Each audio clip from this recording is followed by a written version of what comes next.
aku masih berarti 62 dan lebih sering 60 ya sama 70. Tapi memang pas nikah aku udah lompat.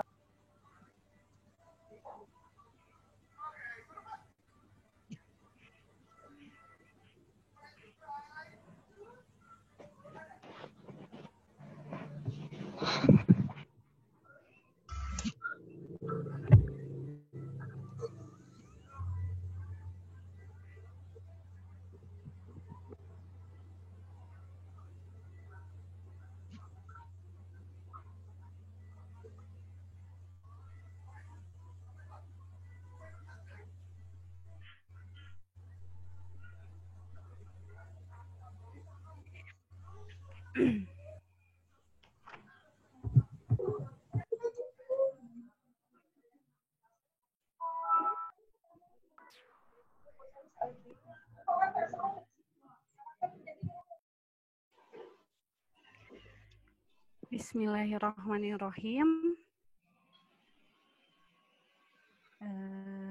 Kepada teman-teman dan ibu bapak dosen, untuk acara sosialisasi akan kita mulai.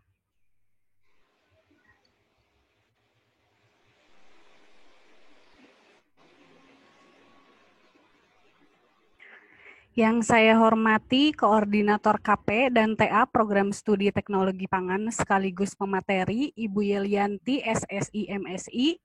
Yang saya hormati Ibu Bapak dosen Program Studi Teknologi Pangan dan yang saya hormati seluruh mahasiswa Teknologi Pangan angkatan 2013 sampai dengan 2017 yang mengikuti acara ini.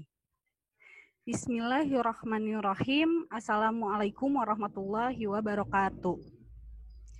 Izin memperkenalkan diri terlebih dahulu. Nama saya Nur Hasna Bilqis, selaku moderator yang akan memandu jalannya acara ini.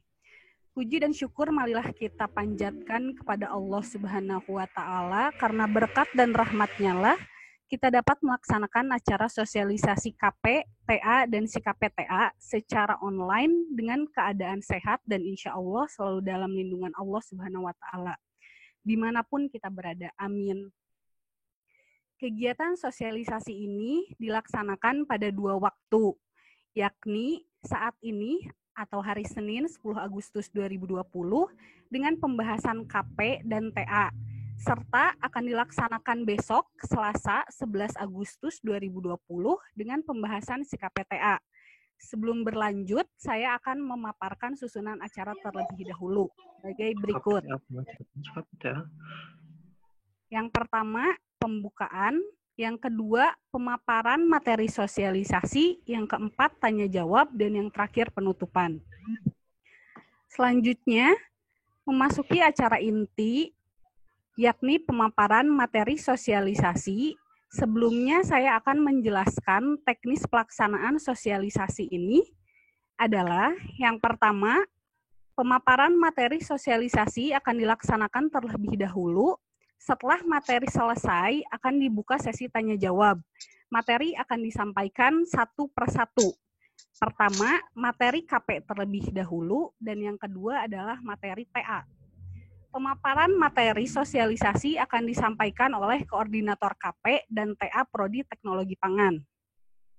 Maka untuk itu langsung saja pemaparan materi sosialisasi pertama mengenai KP kepada Ibu Yeli dipersilahkan.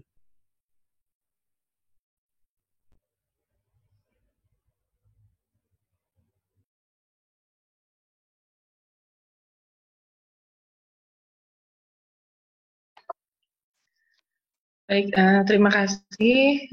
Assalamualaikum warahmatullahi wabarakatuh. Terima kasih untuk para mahasiswa ya yang sudah bergabung pada hari ini, khususnya untuk angkatan yang baru mengambil SKS kerja praktek. Dan meskipun ini angkatan paling baru itu angkatan 17 ya yang baru ambil kerja praktek. Nah, tapi pemaparannya ya untuk hari ini itu tidak hanya mengenai kegiatan kerja praktek, tapi juga sekaligus mengenai tugas akhir. Baik, kita mulai saja ya mengenai kerja praktek. Oke, sebentar.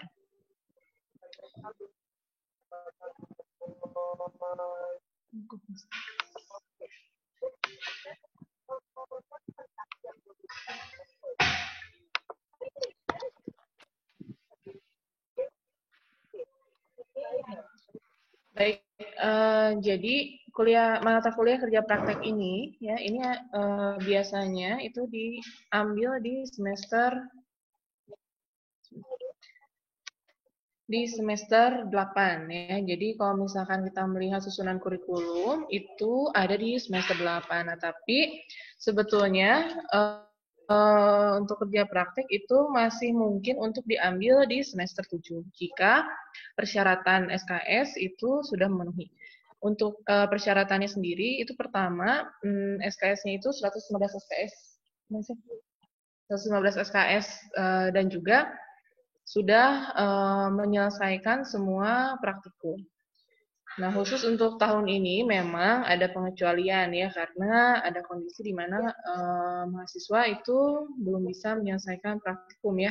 Ada praktikum uji indrawi dan juga praktikum TPP.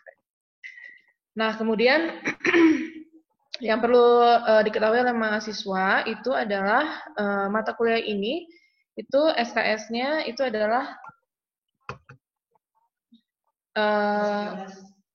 115.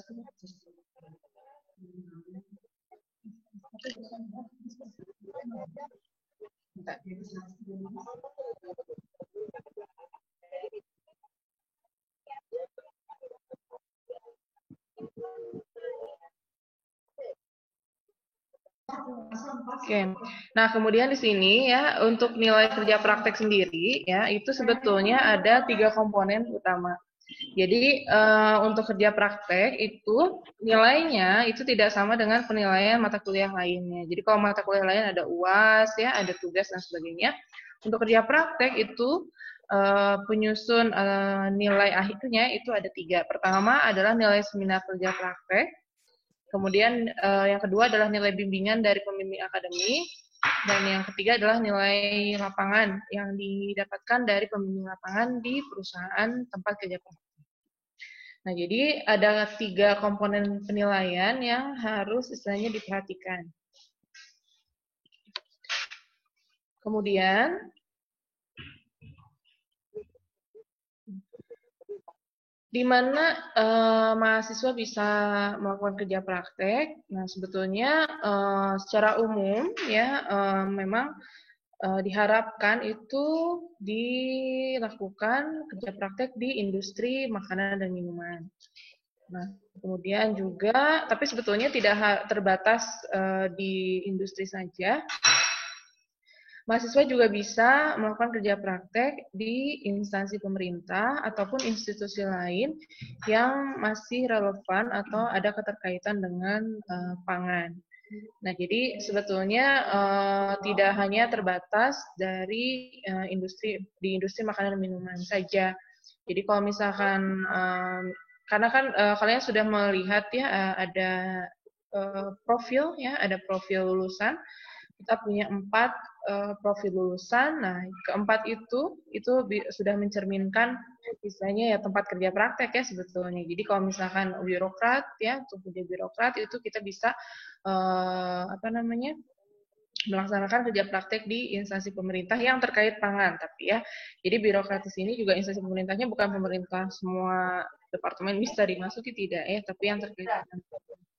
Nah, kemudian juga untuk institusi lain, jadi misalkan seperti BPOM dan sebagainya, atau koperasi-koperasi yang terkait dengan manajemen pemasaran, pangan, dan sebagainya, itu masih bisa.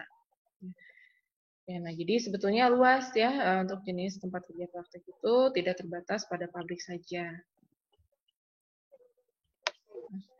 Ini ada beberapa ya tempat kerja praktek yang pernah ya mahasiswa teknologi pangan Unpas ini kerja di perusahaan ini.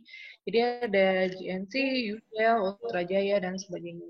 Kemudian di sini juga ya perusahaan-perusahaan yang bisa saya dijadikan tempat kerja praktek itu tidak harus perusahaan yang besar saja tidak ya. Jadi tidak terbatas pada perusahaan yang bentuknya PT tidak. Jadi yang levelnya CV ataupun UMKM pun itu sebetulnya masih dia bisa dimanfaatkan sebagai tempat kerja praktek. Nah, jadi nanti kalau misalkan ada keraguan apa bisa tidak bekerja di suatu tempat ya, itu silakan nanti dikoordinasikan dulu dengan koordinator.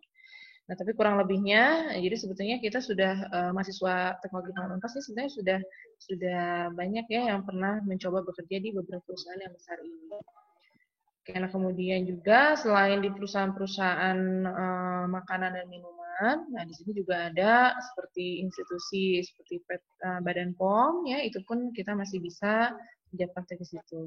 Ataupun di PTPN, nah itu pun juga masih bisa.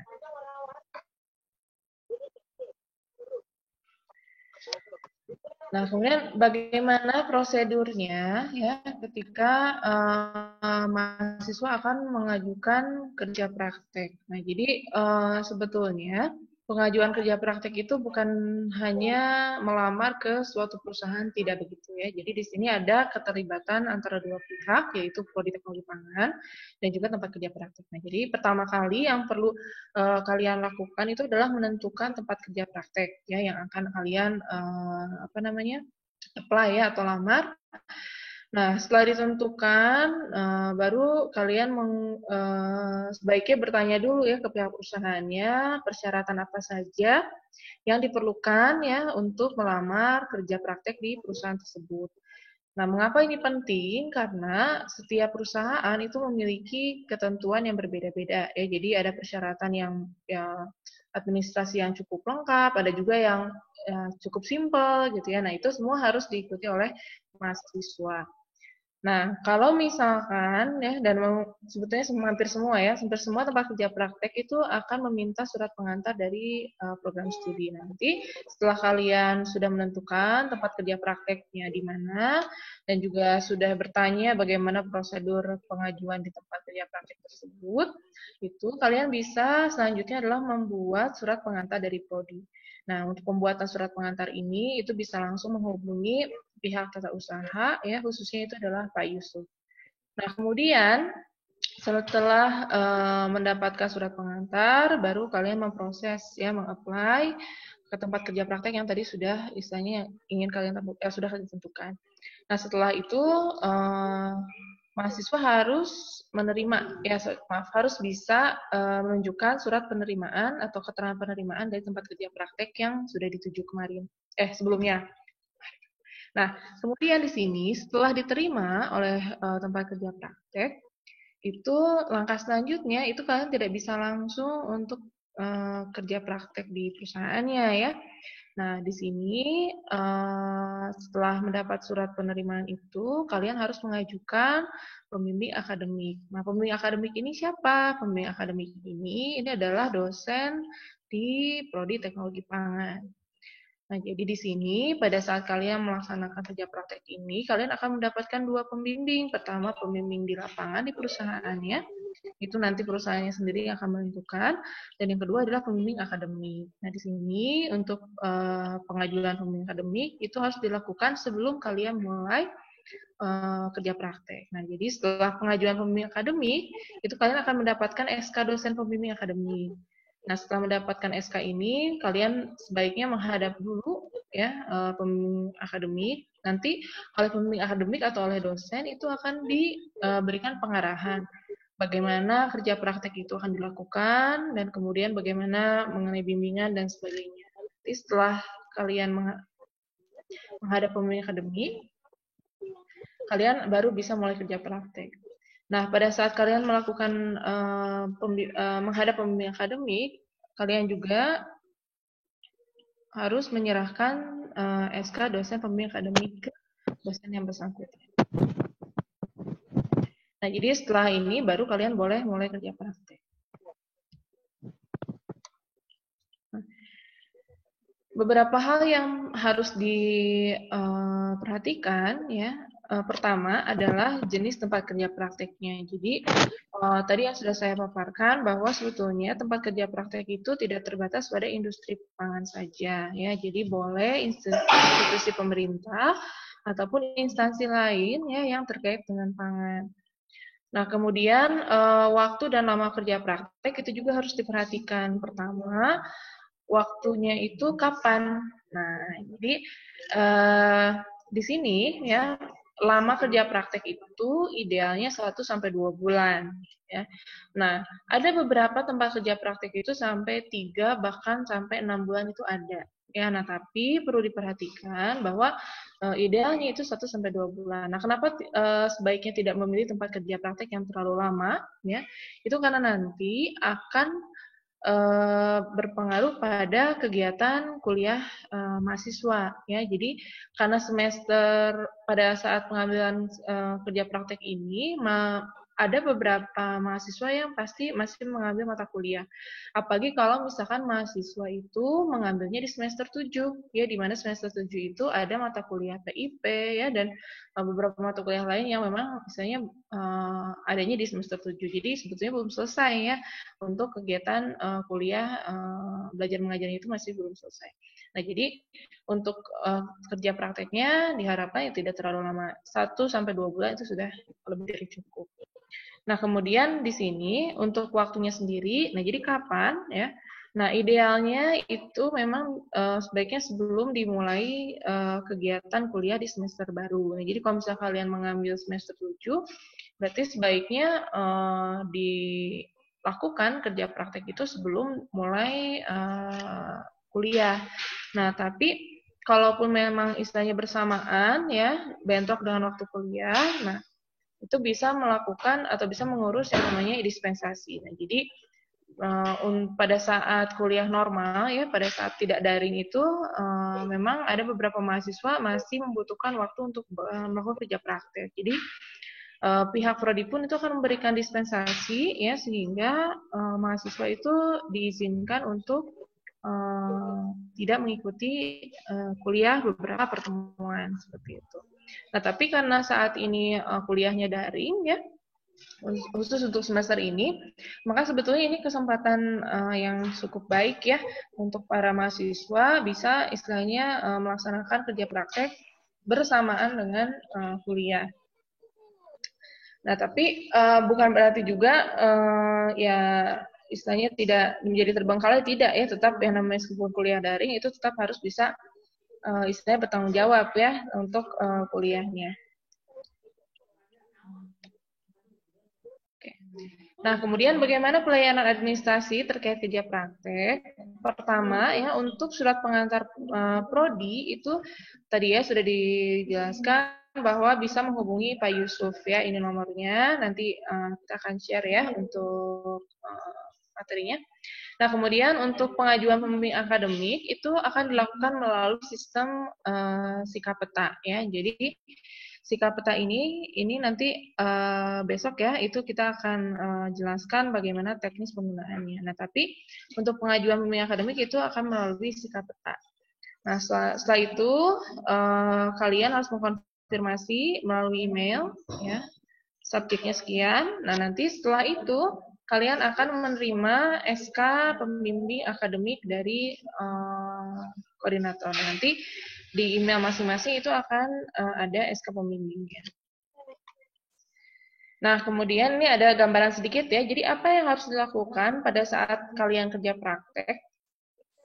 Jadi pada dasarnya yang namanya kerja praktek itu ya bekerja ya. Nah, jadi pada saat kerja praktek itu posisi kalian itu tidak sebagai tidak hanya sebagai mahasiswa tidak ya, tapi ketika sudah di lapangan atau sudah di tempat kerja praktek maka status kalian akan bertambah ya menjadi pegawai juga.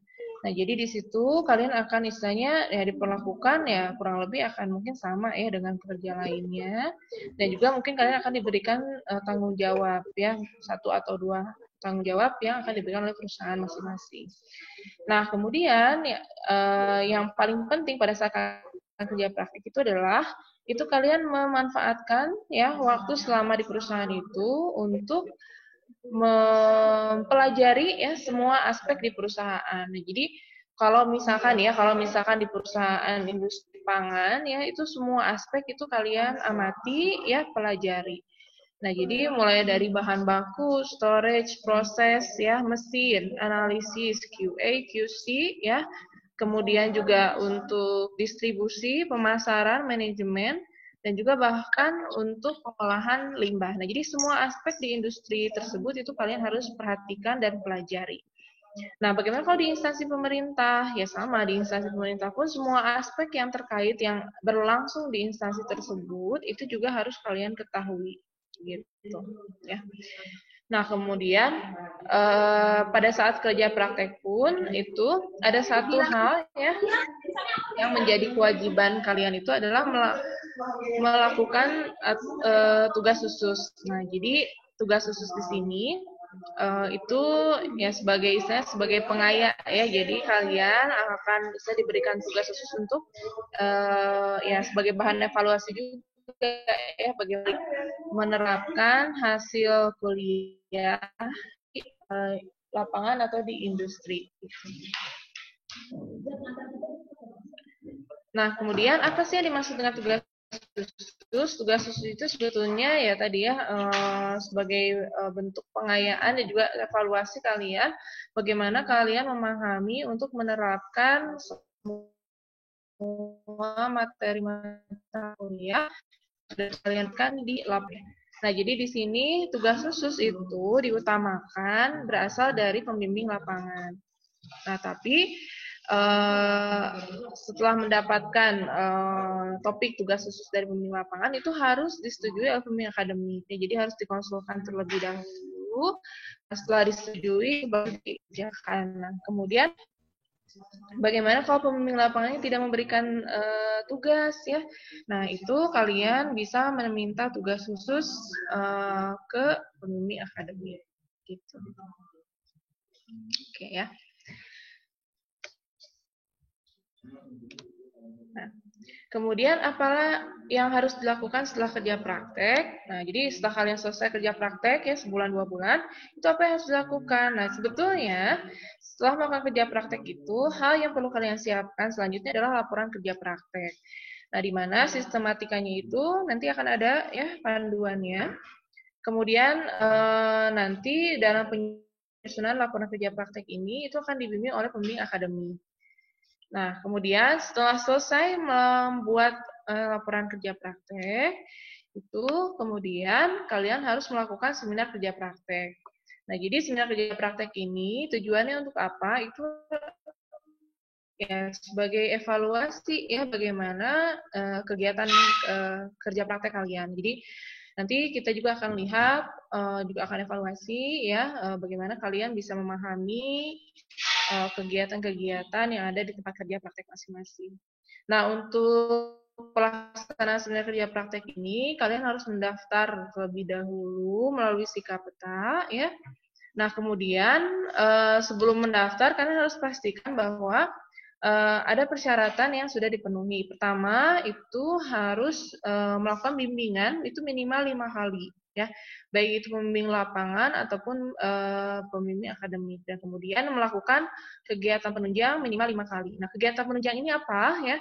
Kegiatan penunjang ini itu adalah menonton atau mengikuti seminar kerja praktek ya. Jadi nanti kalian diberi kesempatan untuk menonton atau mengikuti seminar kerja praktek dari kakak kelas kalian ataupun dari teman-teman seangkatan juga itu. Kalau misalkan ada itu yang sudah kerja praktek itu yang sudah seminar itu boleh ditonton. Jadi kalian wajib ya untuk menonton seminar kerja praktek. Nah, setelah 5 dari itu 5 kali ya, 5 kali minimal. Jadi kalau misalkan 10 kali boleh ya. Sangat baik. Oke. Nah, selanjutnya ini ada cara bagaimana mendaftar kerja praktek ya, mendaftar seminar kerja praktek. Ini ada dokumen-dokumennya ya. Ini nanti kalian bisa baca sendiri. Oke. Kemudian, nah, setelah melakukan seminar, apalagi Bu? Nah, setelah melakukan seminar itu ada lagi hal yang harus dilakukan. Pertama itu adalah melakukan revisi laporan kerja praktek. Nah, jadi pada saat seminar kerja praktek itu biasanya penguji dan pembimbing itu juga akan memberikan masukan ya untuk perbaikan laporan kerja praktek. Nah, jadi itu harus direvisi. Nah, setelah kalian melakukan revisi, nanti kalian sudah disetujui revisinya oleh penguji dan pembimbing ya. Baru nanti kalian meminta nilai dari pembimbing lapangan. Nah, jadi akan ada form ya, form nilai lapangan itu diisi oleh pembimbing lapangan. Nah, setelah dapat nilai kerja prakteknya itu langsung semuanya dikirimkan ya melalui email. Email itu kp_ta_tp@unpas.ac.id dengan melampirkan pertama adalah file laporan KP terakhir, jadi yang sudah direvisi, kemudian bukti akses revisi dari penguji dan pembimbing, kemudian nilai KP dari pembimbing lapangan. Nah, setelah itu ya nanti nilai kerja praktek kalian akan muncul ya di situ. Nah, tapi setelah setelah muncul nilai kerja praktek itu pun belum selesai ya. Kalian masih punya kewajiban untuk menyerahkan laporan kerja praktek. Nah, ke siapa saja ya kalian menyerahkan laporan kerja praktek ini? Pertama, itu adalah pihak perusahaan atau tempat kerja prakteknya. Nah, kemudian pembimbing akademik dan terakhir itu ke koordinator KPTA. Nah, tapi di sini untuk teknisnya, jadi sebagian pembimbing akademik itu biasanya meminta dalam bentuk soft copy ya, termasuk untuk koordinator KPTA itu juga sebetulnya tidak perlu menyerahkan ya, karena kalian sudah menyerahkan di email. Nah itu, tapi untuk perusahaan itu biasanya ada yang memintanya itu adalah hard copy-nya. Nah itu nanti disesuaikan tergantung dengan kebutuhan. Begitu ya. Nah, setelah ini, oke. Nah kurang lebih itu ya untuk kegiatan kerja praktek. Ya silakan. Ada yang pertanyaan? Enggak? Kita akan bahasnya satu-satu dulu ya. Kita akan bahas kerja praktek dulu, kemudian nanti kita akan lanjutkan dengan SUP dan TA ya dengan sidang. Ya silakan. Ada yang mau ditanyakan?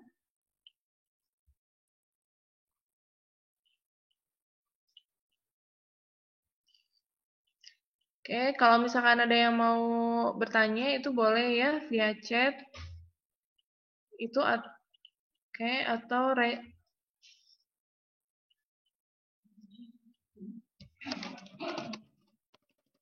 kalau ada yang kurang jelas silakan mengenai kerja praktek dulu.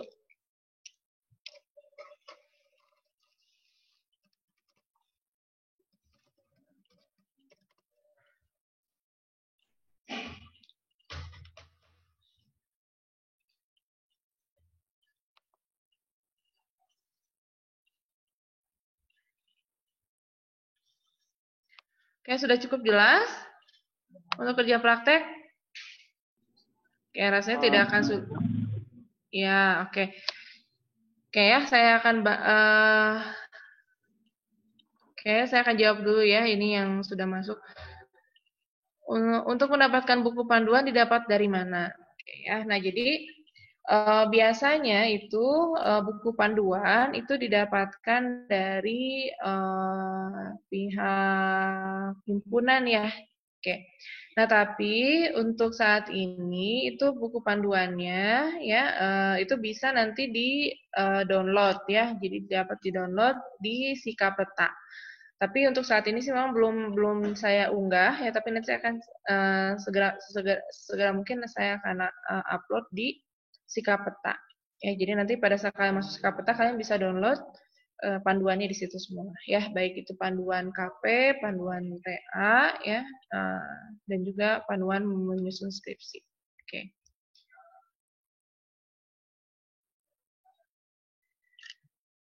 Oke, apakah KP boleh di luar Pulau Jawa atau harus dari Jawa? Oke.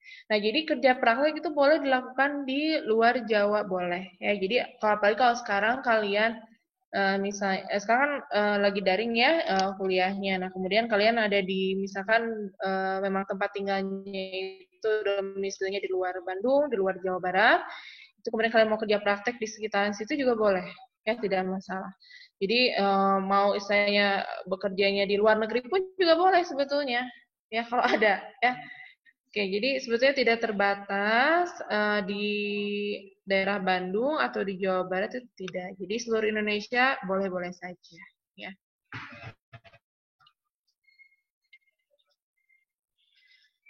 Oke, apakah boleh di home industry? Persyaratannya apa ya? Jadi di home industry itu boleh, ya boleh.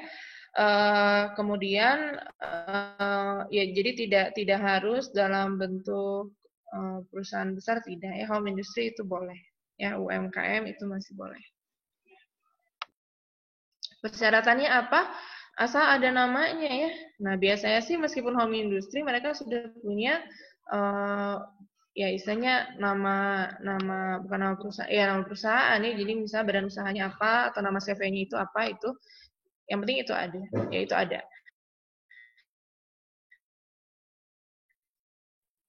Nah kemudian untuk catatan KP itu SKS-nya ada 115 ya, jadi diturunkan dari tahun kemarin ya. Jadi kalau dibandingkan tahun kemarin ini lebih ringan ya syaratnya. Jadi 115 SKS itu kalian sudah bisa kontrak kerja praktik. Untuk surat pengantar kerja praktik dikeluarkan untuk tiap mahasiswa berapa, Bu? Oke. Nah, jadi pada saat kalian mengajukan ya untuk ke industri ya. Jadi kalian mengurusnya itu satu persatu. Jadi jangan istilahnya mengirimkan lamaran atau surat pengantar ke 2 atau 3 sekaligus, tidak ya. Jadi kalian urus satu-satu. Jadi kalau misalkan taruhlah misalkan kalian mau masuk ke Ultra Jaya misalnya ya, kemudian ternyata ternyata tidak diterima ya. Nah, berarti kalian ya membuat lagi surat yang baru begitu. Ya, tapi syaratnya adalah sudah mendapatkan hasilnya dari perusahaan tersebut diterima atau tidaknya. Jadi kalau misalnya tidak diterima, pihak perusahaan kan biasanya mengirimkan surat ya atau keterangan bahwa tidak bisa menerima mahasiswa A gitu ya. Nah kalau misalnya sudah ada itu, baru boleh istilahnya dibuat kembali surat pengantar. Nah kemudian ditolak lagi. Nah, boleh lagi dibuatkan lagi surat pengantar. Ya. Yang tidak boleh itu adalah membuat surat pengantar di waktu yang bersamaan, tidak.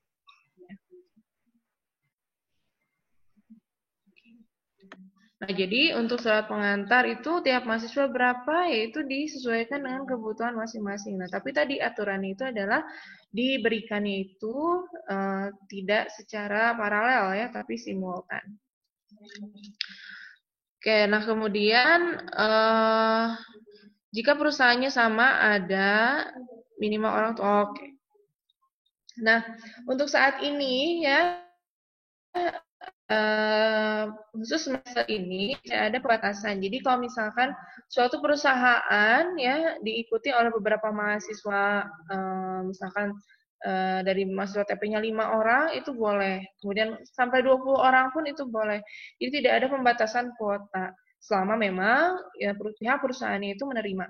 Ya, jadi untuk semester ini tidak ada. Jadi boleh kalau misalkan mau kelas gitu ya sekaligus di satu perusahaan, kalau perusahaan itu menerima ya boleh-boleh saja, boleh. Ya, tapi itu khusus untuk semester ini ya. Kalau misalkan untuk semester depan bisa jadi berbeda lagi kebijakannya ya, karena ya kalau misalnya semester depan kita lihat kondisi lagi. Kalau misalnya sudah banyak perusahaan yang menerima, otomatis pembatasan setiap perusahaan bisa diikuti berapa mahasiswa TP, itu akan berlaku lagi. Ya, untuk sekarang itu tidak berlaku.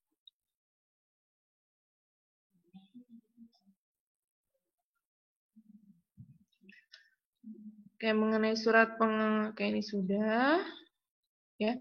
Jadi untuk setiap perusahaan surat pengantarnya itu untuk mahasiswa itu akan diakomodasi. Ya, tidak ada batas maksimalnya asalkan tadi ya sudah istilahnya tuntas gitu. Keputusan dari satu perusahaan itu ditolak diterimanya gitu ya. Oke. Bagaimana prosedur kegiatan penunjang untuk saat ini? Apakah e-learning atau ada hasil mana? Oke, jadi untuk menonton seminar kerja praktik praktek ya khusus untuk semester ini itu pasti dilakukan secara daring. Jadi nanti kalian yang sudah mengambil SKS, yang sudah mengambil mata kuliah kerja praktek itu ya SKS-nya sudah masuk ke KRS, itu kalian cek di e-learning kalian itu ada tidak course ya. Course-nya itu adalah seminar KPTA ya. Nah, jadi seminar sidang KPTA itu course-nya kalian harus sudah bisa masuk ke situ. Jadi apakah maksudnya sudah di-enrollkan atau belum, kalian cek sendiri nanti ya pada saat di bulan Agustus itu ada atau tidak, sudah dimasukkan atau belum ya. Nah, kalian kalau yang sudah mengambil seminar kerja praktek ya, yang sudah mengambil kerja praktek itu silakan dicek ya untuk course itu sudah di-enrollkan atau belum.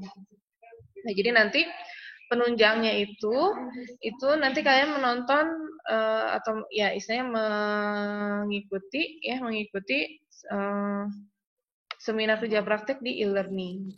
Ya, jadi untuk 1 semester ini itu masih ya berlaku untuk pelaksanaan seminar, SUP dan juga sidang itu berlangsung secara daring melalui e-learning. Nah, untuk kerja praktek ini apakah ada syarat komoditas tertentu? Tidak ada ya. Jadi untuk komoditasnya atau produknya itu tidak dibatasi ya, maksud saya gini, ya pembatasannya hanya satu ya, itu adalah produk pangan ya. Jadi kalau misalnya komoditasnya ya komoditas pangan ya, baik itu istilahnya baik itu adalah pangan olahan, pangan segar, itu masih boleh ya asalkan pangan ya. Oke, kemudian kalau untuk produk yang diambil dari perusahaannya ada minimal kuota Bu, misalnya untuk yogurt atau Oke. Ya, jadi untuk Dwi ya itu tidak ada minimal kuota untuk sekarang. Ya, jadi kalau misalkan pihak perusahaannya misal gitu ya memberikan kesempatan 20 orang dan 20 orang mahasiswa mau di situ, itu saya persilakan, saya izinkan. Ya. Oke, kemudian terkait proses pengajuan pembimbing akademik bagaimana Bu? Ya, jadi untuk pengajuan pembimbing akademik itu kalian akan mengajukannya itu lewat Sikapeta. Ya, jadi besok saya akan jelaskan ya untuk penggunaan Sikapetanya. Dan juga nanti pada saat pengajuan itu kalian boleh ya mengajukan nama dosen yang yang kalian harapkan jadi dosen pembimbing kalian. Nah, tapi nanti untuk keputusan akhirnya siapa yang akan menjadi dosen pembimbing kalian itu sepenuhnya ada di pihak prodi. Gitu. Tapi boleh ya untuk mengajukan siapa gitu ya, itu boleh.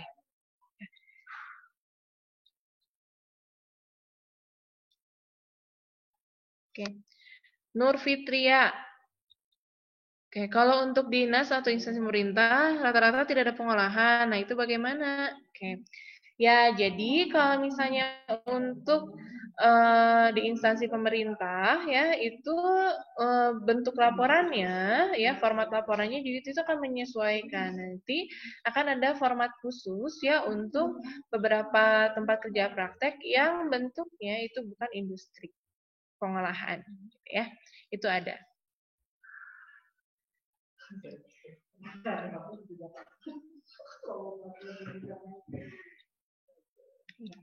Untuk Khofifah ya, jadi untuk tempat kerja praktek satu perusahaan itu mahasiswanya tidak dibatasi ya untuk semester ini. Oke. Alia Fatin, apakah ada kriteria khusus bagi industri yang akan ditempati? Misalkan harus menggunakan minimal berapa peralatan? Oke. Ya sebetulnya untuk saat ini ya tidak harus misalkan mencari perusahaan yang memang menggunakan istilahnya teknologi yang maju atau yang mahir, tidak ya. Nah jadi tapi kalian juga harus perhatikan juga, harus pertimbangkan kalau misalkan memang industri itu terlalu sederhana prosesnya gitu ya, maka ya kalian juga akan istilahnya tidak memiliki kesempatan ya untuk belajar lebih gitu.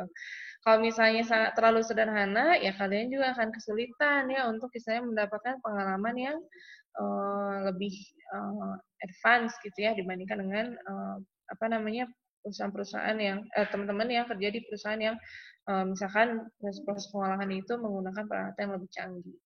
Jadi kalau misalkan terlalu sederhana ya juga ya kalian ya apa namanya ya kurang bisa belajar ya untuk memahami bagaimana itu ya penerapan apa namanya hal-hal yang kalian pelajari di kuliah di tempat kerja praktek itu. Jadi ya sebisa mungkin itu tidak bukan perusahaan yang istilahnya bentuk pengolahannya itu terlalu sederhana ya.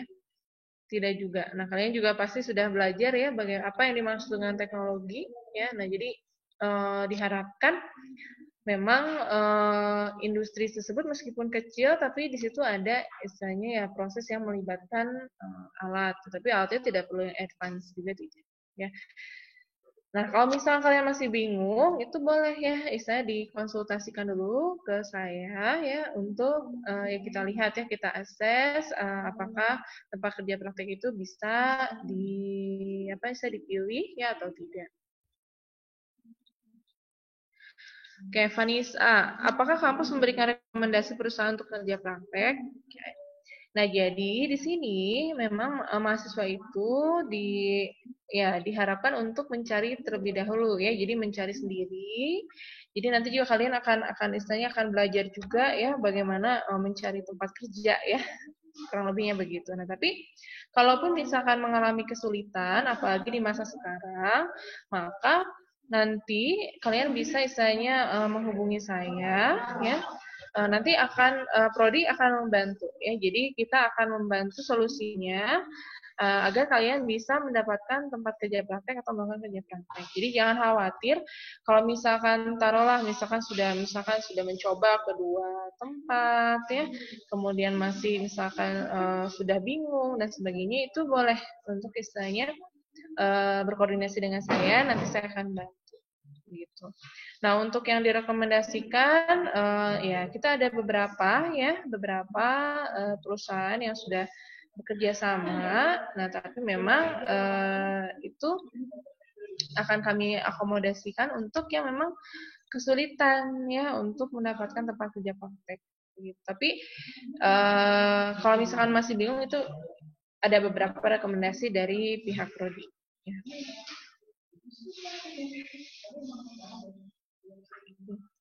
Nah, jadi untuk trias, contohnya ya trias, kalau misalkan kesulitan itu silakan ya menghubungi saya, nanti prodi akan bantu. Gitu. Ya. Nah, untuk Maulana tadi sudah dijawab ya. Jadi untuk satu kloter itu di perusahaan yang sama itu tidak dibatasi, ya.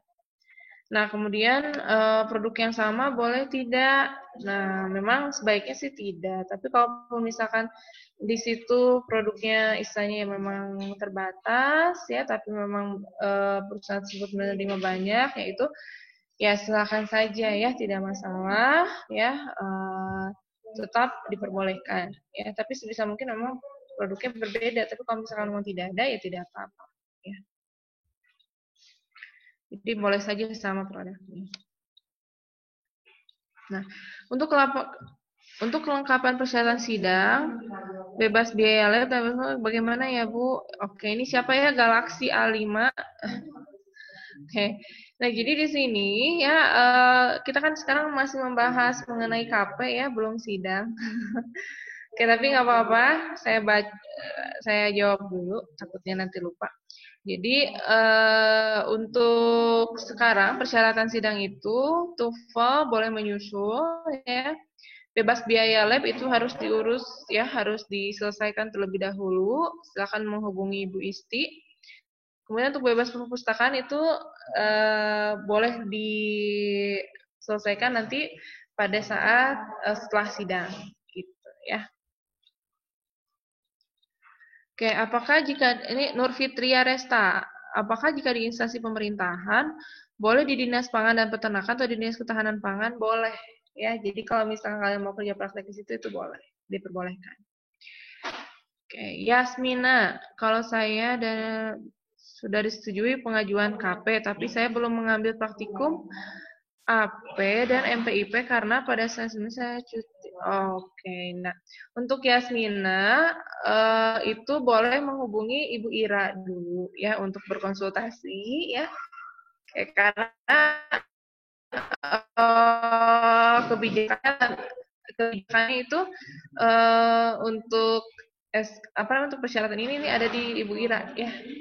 Jadi idealnya tadi ya semua praktikum sudah diambil meskipun UI ya dan TPP itu belum selesai, itu tidak masalah. Nah, tapi kalau misalkan untuk ini, untuk Yasmina itu silakan menghubungi ke Ibu Ira langsung. Ya. Oke, kurang lebihnya begitu. Ada lagi untuk kerja praktek yang mau ditanyakan?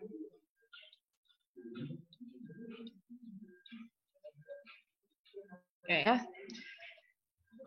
Ya, sambil menunggu yang lain, ya, kita akan lanjutkan lagi ke TA, ya. Jadi di sini sayangnya di sini tidak ada ini ya, tidak ada NPM-nya. Oke, nanti untuk besok ya, pada saat masuk ya, tolong di rename ya, NPM-nya di depan, kemudian nama. Oke, untuk besok ya. Ya syukur-syukur kalau sekarang kalian bisa nge-rename ya. Jadi biar saya tahu angkatan 17 yang mana, angkatan 16 yang mana gitu ya. Oke. Baik, kalau misalkan belum ada lagi pertanyaan mengenai kerja praktek, saya akan lanjutkan ke TA ya, sebentar saja.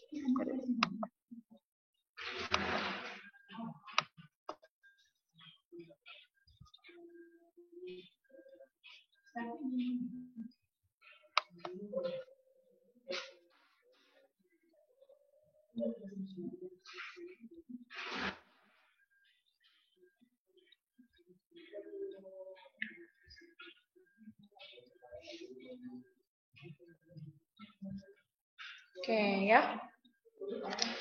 Nah, jadi selanjutnya kita akan bahas mengenai tugas akhir ya. Jadi tugas akhir itu adalah syarat kalian untuk menjadi sarjana ya. Dan juga tugas akhir ini ya memang namanya juga tugas akhir. Jadi adanya itu di akhir masa kuliah kalian. Ya. Oke, nah tugas akhir sendiri itu ada dua komponen utama. Pertama, kalian akan melaksanakan seminar usulan penelitian, kemudian diakhiri oleh kegiatan sidang. Ya. Nah, tapi itu hanya dua kegiatan yang sifatnya evaluasi ya.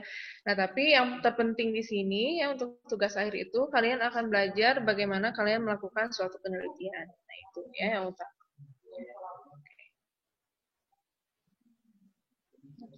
Kapan mahasiswa itu dapat melakukan tugas akhir? Nah, jadi untuk SKS-nya itu kalian akan kontrak di semester 8 ya. Kontrak di semester 8 ya, kemudian tapi meskipun di semester 8 kalian baru misalnya kalian mengontrak di semester 8, tapi ada syaratnya. Jadi syaratnya itu kalian harus sudah menyelesaikan kerja praktek. Nah, permasalahannya adalah sebagian mahasiswa dulu ya, masa sebelum masa pandemi ini, pada umumnya itu kerja prakteknya ya biasanya diselesaikan itu setelah di akhir semester 7, jadi menjelang semester 8. Nah, jadi kenapa? Karena biasanya mahasiswa ingin menyelesaikan PIP terlebih dahulu. Nah, jadinya apa? Jadinya biasanya seminar kerja prakteknya itu kemudian mundur ya. Jadi jatuhnya di semester 8 gitu. Nah, jadi di sini meskipun istilahnya kalian sudah mengontrak KP di semester 7, tapi kalau belum selesai ya di semester 8, maka mau tidak mau tugas akhir ya atau TA ini belum bisa kalian lakukan. Ya, jadi syaratnya itu adalah sudah menyelesaikan kerja praktek. Nah, apa yang dimaksud dengan menyelesaikan kerja praktek? Itu bukan selesai kerjanya di perusahaan, bukan ya, tapi nilai kerja praktek itu harus sudah keluar. Gitu. Nah, bagaimana prosedur pengajuan tugas akhir? Nah, prosedurnya itu kurang lebih begini tahapannya. Pertama, pada saat kalian mengontrak di semester 8, ya, mengontrak SKS, SUP, dan TA, ya, Nah, di sini kalian harus melakukan pembayaran bimbingan ya. Nah, untuk teknisnya itu kalau tidak salah ada ya panduannya di situ ataupun mungkin pihak himpunan juga pernah menyimpan ya prosedurnya bagaimana cara membayar bimbingan. Nah, ini melalui virtual account. Nah, untuk pembayaran bimbingan ini harus dilakukan bersamaan dengan pada saat kalian mengontrak TA ya. Oke, kemudian di sini setelah kalian melakukan pembayaran bimbingan, maka kalian selanjutnya adalah mengajukan pembimbing. Nah, jadi kalian mengajukan pembimbing TA melalui sikap peta. Ya. Setelah melakukan pengajuan pembimbing TA, itu kemudian kalian akan menerima SK pembimbing. Nah, setelah menerima SK pembimbing, barulah kalian melakukan bimbingan ya untuk menyusun proposal usulan penelitian atau proposal UP. Nah, setelah selesai ya proposal UP itu dibuat, nah selanjutnya itu melakukan SUP atau seminar usaha penelitian. Nah, jadi proposal yang kalian susun itu akan diujikan ya di SUP ya. Jadi nanti akan dilihat layak atau tidaknya penelitian kalian dan juga siap atau tidaknya kalian melakukan penelitian. Nah, setelah SUP itu barulah kalian boleh melaksanakan penelitiannya ya di laboratorium dan juga sekaligus penyusunan skripsi atau laporan tugas akhir. Nah, setelah selesai itu kemudian barulah kalian akan melakukan sidang. Nah, jadi kurang lebih urutannya seperti ini. Nah, bagaimana dengan pembayaran bimbingan tadi ya? Jadi uang bimbingan ya terakhir itu biayanya adalah 300.000 per semester atau per periode. Nah, jadi kalau misalkan kalian semester 8 mengambil atau mengontrak TA ya, SUP TA, maka kalian harus membayar uang bimbingan 300.000 ya. Kemudian setelah itu kalau misalkan di semester 9 kalian belum lulus, maka kalian harus mengontrak TA kembali ya. Dan juga membayar bimbingan. Gitu. Nah, kemudian di sini pembayarannya itu tadi sudah ya di awal ketika mengajukan pembimbing TA dan mengambil SKS TA dan juga akan atau harus dibayarkan per semesternya sampai mahasiswa tersebut sidang. Nah, jadi ya lebih cepat kalian selesai ya lebih baik ya. Nah, kemudian bagaimana cara mengajukan pembimbing TA itu melalui sikap peta ya, kita akan jelaskan besok. Nah, kemudian yang perlu kalian siapkan pada saat mengajukan pembimbing TA itu adalah tema atau topiknya itu apa ya. Jadi di sini kalian siapkan itu saya maksudnya sebagai acuan kami untuk menentukan interest kalian itu risetnya ke arah mana ya. Nah, kemudian kalian bisa mengajukan 2 nama dosen yang bisa dijadikan dosen pembimbing ya. Nah, tapi kembali lagi untuk penentuan dosen pembimbing TA-nya itu nanti keputusannya sepenuhnya ada di pihak prodi. Nah, apakah boleh tugas akhir melibatkan institusi luar? Boleh saja ya. Nah, tapi harus dikoordinasikan terlebih dahulu dengan koordinator KPTA. Nah, jadi nanti di semester 8 itu biasanya kita akan membatasi sebenarnya tidak semester 8 ya, setiap semester pun kita akan membatasi kapan pengajuan untuk melakukan pengajuan tugas akhir dengan institusi luar. Nah, jadi biasanya 1 bulan semenjak dimulainya semester baru itu maksimal ya pengajuan pembimbing dari institusi luar. Nah, setelah itu tidak bisa mengajukan kembali. Ya, jadi nanti otomatis akan ditunjuk ya dosen dari prodi ya untuk membimbing kalian. Nah, tapi kalau misalkan ingin dengan LIPI misalnya gitu, misalkan dengan universitas lain, itu nanti harus istilahnya pengajuan atau pengurusannya itu di waktu tertentu nanti akan dibatasi.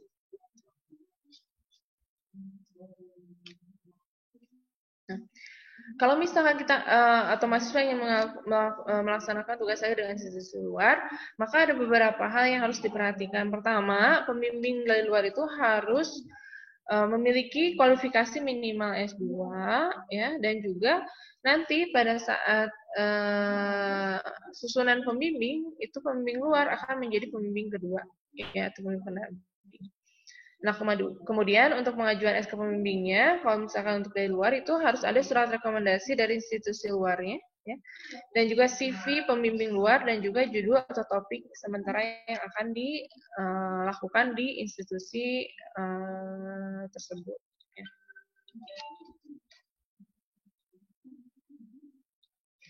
Nah, kemudian topik penelitian apa saja ya yang bisa atau yang yang sering sekali dilakukan di teknologi pangan, ya sebetulnya semua yang terkait dengan teknologi pangan. Jadi baik itu aspeknya food engineering ya, food science atau food safety ya, ataupun misalkan pengemasan, packaging dan sebagainya itu masih boleh ya. Nah, di mana kalian bisa mendapatkan atau menjadi acuan gitu ya untuk melakukan topik penelitian itu bisa dari jurnal terkini. Nah, jadi kalian bisa browsing jurnal baik itu internasional ataupun jurnal nasional. Di situ kalian bisa melihat ya banyak sekali topik-topik yang sebaiknya itu adalah topik-topik yang up to date gitu. Nah, kemudian bagaimana penyusunan proposal usulan penelitian itu pun akan disesuaikan dengan panduan. Nah, jadi untuk formatnya itu sudah ada di panduan semua ya. Jadi itu tinggal diikuti saja. Nah, kemudian untuk SUP persyaratannya hampir sama dengan kerja praktek, jadi bimbingan minimal 5 kali, penunjang atau menonton SUP-nya itu 5 kali, ya. Kemudian pengajuannya melalui sikap peta juga, dan dokumen yang dilampirkan itu kurang lebih ada 3 ini yang pastinya. Jadi ada bukti bayar SUP, proposal UP-nya, dan juga bukti ACC pembimbing.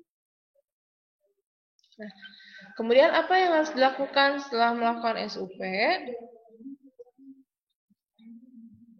Nah, jadi setelah seminar usulan penelitian ya, jadi pada saat seminar usulan penelitian itu kan kalian akan diuji ya mengenai layak tidaknya penelitian kalian, siap tidaknya kalian untuk masuk lab gitu ya, untuk melaksanakan penelitian itu. Nah, setelah itu nanti kalian akan mendapatkan nilai SUP. Nah, tapi nilai SUP itu belum bisa dimasukkan ke dalam sistem. Karena apa? Karena syaratnya adalah kalian harus selesai melakukan revisi dari proposal UP itu, ya. Nah, di sini kalian bisa lihat ya untuk pengajuan nilai SUP apa saja yang mesti dilampirkan dan juga nanti dikirimkan via email. Nah, nanti setelah ini keluar ya, nilai SUP keluar selesai itu baru kalian bisa masuk ke laboratorium. Nah, pelaksanaan penelitiannya itu di mana ya? Jadi tempatnya itu diutamakan di Laboratorium Teknologi Pangan Unpas. Jadi sebisa mungkin dikerjakan di lab Unpas ya. Nah, tapi tidak menutup kemungkinan kalau misalkan gitu ya, apalagi yang kalau yang istilahnya dengan institusi luar biasanya di institusi tersebut ya. Tapi kalau misalkan memang istilahnya membutuhkan peralatan di luar laboratorium di Unpas itu masih diperbolehkan ya, baik itu laboratorium swasta ataupun institusi lain itu masih diperbolehkan. Nah, kemudian hal yang harus disiapkan juga sebelum kalian melakukan penelitian di laboratorium itu kalian harus mengikuti pemaparan mengenai safety lab ya. Nah, untuk pemaparan safety lab ini itu kemungkinan diadakan secara berkala ya oleh pihak laboratorium ya. Nanti koordinator laboratorium Ibu Isti itu akan menyiapkan mengenai safety lab ini. Nah, kemudian yang harus dilakukan selanjutnya adalah logbook ya. Jadi kalian menyiapkan logbook untuk mencatat semua kegiatan penelitian kalian ya agar tercatat rapi. Nah, nanti logbook ini pun itu akan menjadi salah satu syarat juga ya pada saat ACC untuk maju sidang.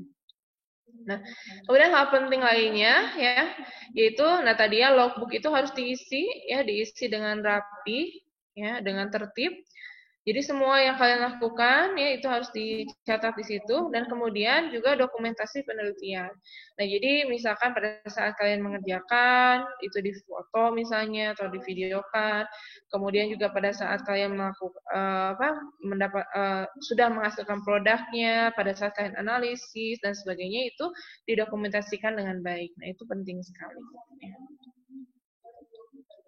Nah, kemudian untuk penulisan laporan TA atau skripsinya, itu nanti kalian bisa lihat di panduan. Ya. Nah, kemudian untuk sidang, ya, jadi kalau misalkan sudah selesai membuat laporan TA atau skripsi, itu kalian bisa ajukan sidang kalau sudah di-ACC oleh pembimbingnya. Ya. Jadi pembimbing ada dua, nah dua-duanya itu harus meng-ACC. Di mana kalian harus minimal melakukan 5 kali bimbingan ya dengan dosennya dan juga sudah menonton sidang minimal 5 kali. Nah, tapi untuk saat ini ya untuk di semester ini itu tidak perlu untuk istilahnya menonton sidang 5 kali, tidak perlu. Tapi nanti pada saat disikap peta itu tetap dimasukkan saja ya karena itu sudah sistem itu harus dimasukkan. Tapi memang untuk semester ini sidang itu akan dilakukan secara tertutup. Ya. Nah, ini ada dokumen persyaratan sidang. Nah, ini yang juga kalian bisa baca sendiri. Ya. Nah, kemudian apa yang dilakukan setelah sidang? Yang harus dilakukan setelah sidang itu adalah melakukan revisi laporan TA, kemudian mendapatkan bukti ACC revisi, kemudian menyerahkan skripsi atau laporan TA, dan juga artikel. Ya. Nah, ini biasanya nanti ada di form pengajuan ijazah. Jadi sambil melengkapi form pengajuan ijazah itu kalian di dalamnya itu ada kewajiban untuk menyerahkan skripsi atau laporan TA. Itu nanti kalian akan lihat ya ke siapa saja ya skripsi atau laporan TA itu diserahkan. Nah, setelah nanti kalian sudah menyerahkan ini, kemudian melengkapi form pengajuan ijazah, nah selanjutnya itu kalian bisa mengambil ijazah atau setidaknya adalah surat keterangan lulus.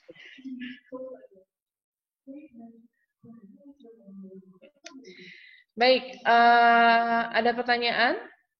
Silakan.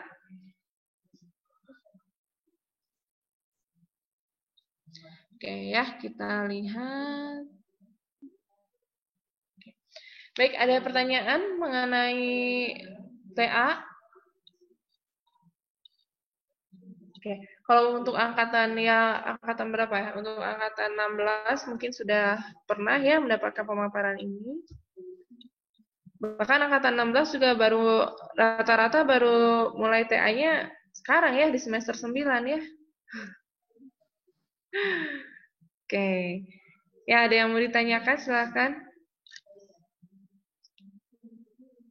Oke, coba kita lihat. Ya, Anggun Fajrin. Oke. Ya, jadi perihal logbook apakah dari mahasiswanya sendiri yang membuat atau ada format tersendiri dalam penyusunan logbooknya? Oke, ya jadi sebetulnya logbook itu kalian juga sudah pernah buat logbook ya pada saat praktikum. Nah, kurang lebih bentuknya seperti itu. Nah, kalau misalkan sekarang sih kalian boleh ya istilahnya formatnya sesuai dengan yang pernah diajarkan pada saat praktikum. Tapi nanti memang akan diseragamkan. Ya, jadi mungkin di sebulan atau 2 bulan bulan depan insya Allah itu format logbooknya itu ada. Format logbooknya tidak perlu berupa buku tidak tapi kurang lebih poin-poinnya ya atau istilahnya ya formatnya itu nanti akan diseragamkan. Nah, tapi juga tidak terlalu kaku juga ya. Jadi kalau misalkan istilahnya akan dimodifikasi itu masih boleh asalkan memenuhi minimal gitu ya apa-apa saja yang ada di logbook itu harus ada. Jadi logbook ini nanti juga akan memudahkan kalian untuk melakukan penelitian dan juga memudahkan dosen-dosen pembimbingnya untuk mengevaluasi ya kerja kalian itu bagaimana. Gitu. Nah, jadi nanti formatnya juga itu nanti akan kami buatkan juga ya. Jadi nanti akan diunggah juga di sikap peta. Nah, tapi kalau misalkan untuk sekarang itu boleh ya gunakan format apa saja. Pada dasarnya sih sama. Itu masih bisa diterima. Tidak apa-apa. Oke. Siti Komaria bertanya masih tentang KP katanya. Apakah boleh di perusahaan pengemasan? Boleh, ya. Asalkan pengemasannya pengemasan pangan ya. Jangan pengemasan yang lain. Oke, jadi boleh ya, boleh misalkan seperti misalkan ada ya perusahaan packaging ya seperti Tetra Pak atau misalkan Eco Pack ya seperti itu boleh ya. Ya, tapi yang jangan itu adalah di perusahaan apa istilahnya di badan usaha packagingnya saja. Jadi maksudnya jangan di apa bagian salesnya gitu ya, kan suka ada ya supplier yang bukan memproduksi gitu. Jadi dia hanya sebagai distributor ya jangan ya. Kalau bisa itu adalah di produksi pengemasnya itu boleh ya. Jadi di pabrik pengemasnya itu boleh. Mau misalkan pengemasnya bentuknya botol, Tetra Pak atau apapun itu boleh. Ya, masih relevan dengan kita ya dengan teknologi pangan. Untuk Ridwan Hairul, untuk syarat sidang apakah sama seperti offline? Ya, jadi kurang lebihnya sama, tapi memang ada beberapa yang istilahnya kita permudah ya. Contohnya misalkan untuk bebas perpus dan juga untuk itu masih boleh ditunda terlebih dahulu. Ya, jadi itu nanti pengurusannya nanti biasanya pada saat ijazah.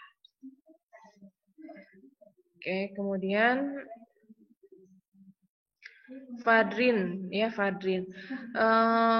Perihal biaya 300.000 per semester. Apakah itu kalau saya bayar sekarang ini, bila di semester 10 belum selesai itu harus bayar 300.000?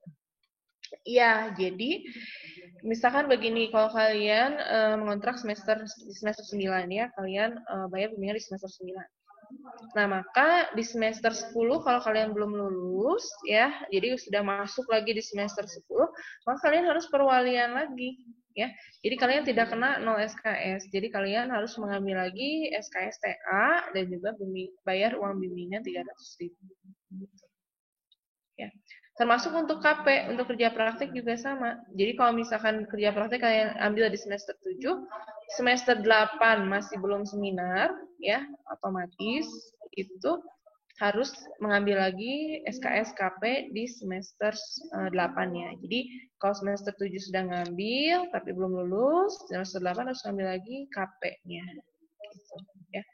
Nah, permasalahannya adalah yang paling sering terjadi itu ya mahasiswa yang sudah misalnya ya taruhlah misalnya ada kendala kerja praktek, kemudian juga lama gitu ya istilahnya belum selesai kerja prakteknya sampai beberapa semester, itu kadang-kadang lupa ya untuk mengambil lagi SKS KP. Jadi tetap harus diambil sampai istilahnya kalau kerja praktek ya harus sampai sebenarnya kerja praktek dilakukan.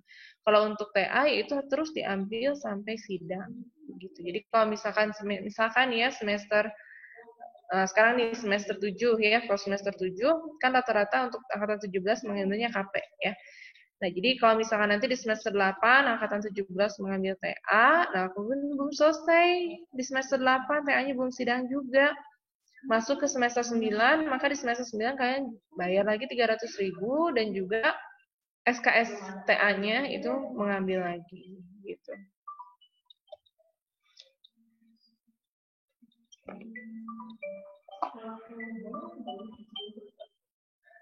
Oke, sebentar ya.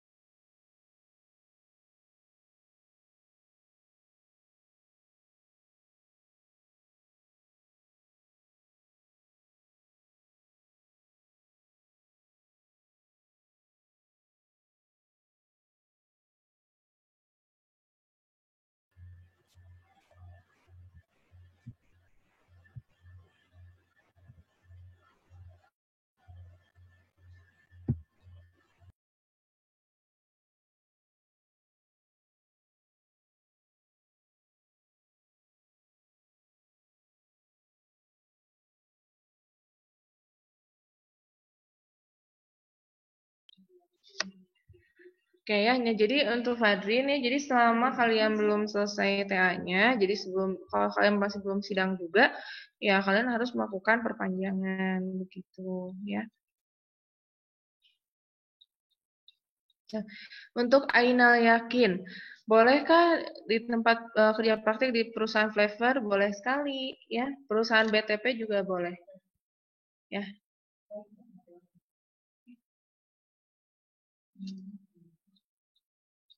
Nah, kalau misalkan ada teman-temannya yang kerja praktik juga, ajakin sekalian ya.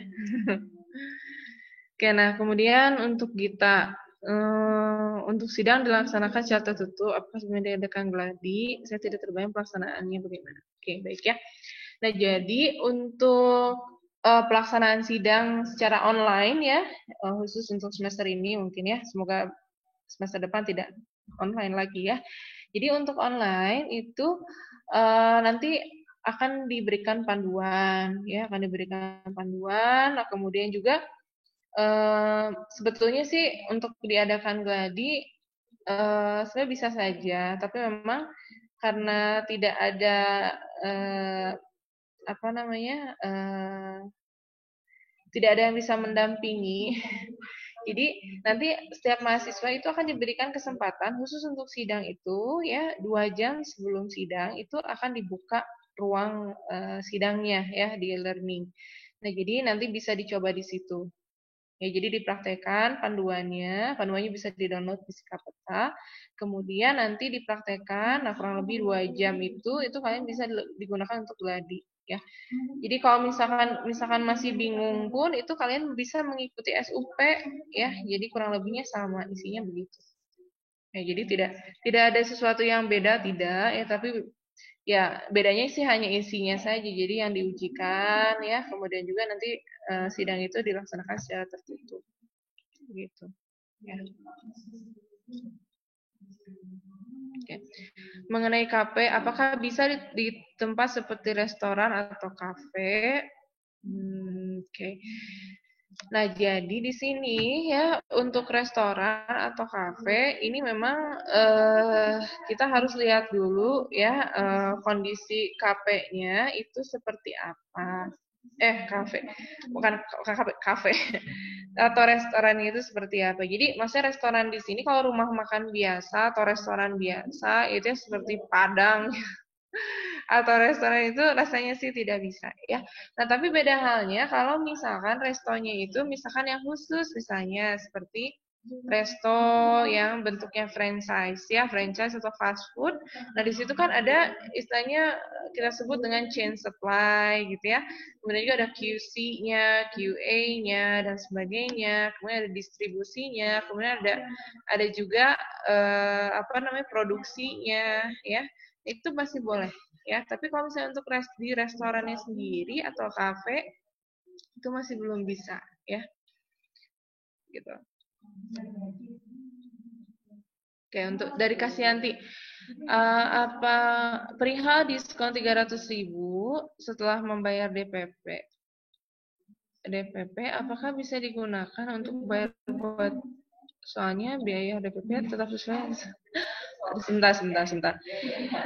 Coba Kasianti ini perihal ada diskon 300.000 setelah bayar DPP. Apakah bisa digunakan untuk buat bayar sidang, Bu? Soalnya bayar DPP tetap sesuai yang ditentukan. Ini. Coba Kasianti ya, ini untuk masalah administrasi seperti ini, saya kurang paham ya. Jadi kalaupun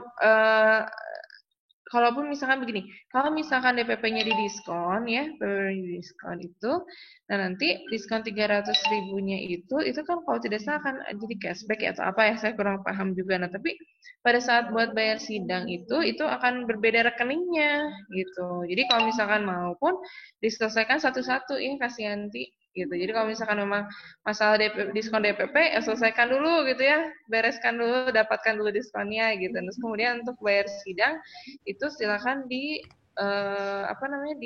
dilakukan secara terpisah saja. Untuk sidang pun kan kalau tidak salah juga di diskon. Ya dikurangi ya, diberikan keringanan ya. Masuk boleh, Bu? Boleh, membantu bisa, ya. menjelaskan mengenai pertanyaan Teh Kasianti. Ya. Jadi untuk perihal diskon sendiri, Bu, jika memang dari potongan DPP itu tidak dipotong, itu bisa dipotong dari pembayaran sidang, Bu. Seperti yang pernah dari fakultas maupun dari Pajaka yang pernah menyampaikan Ya. bahwa ketika pembayaran Oh, sidang itu bisa dipotong 300 ribunya di situ. Jadi yang seharusnya membayar itu sidang itu 500 ya Bu ya? eh, ya 500-an ya. Ya, Iya, terus 500. dipotong dengan biaya sidang 300 nanti ditambah dengan biaya dari pembayaran ijazah Bu. Seperti itu Bu mungkin. Terima kasih Bu.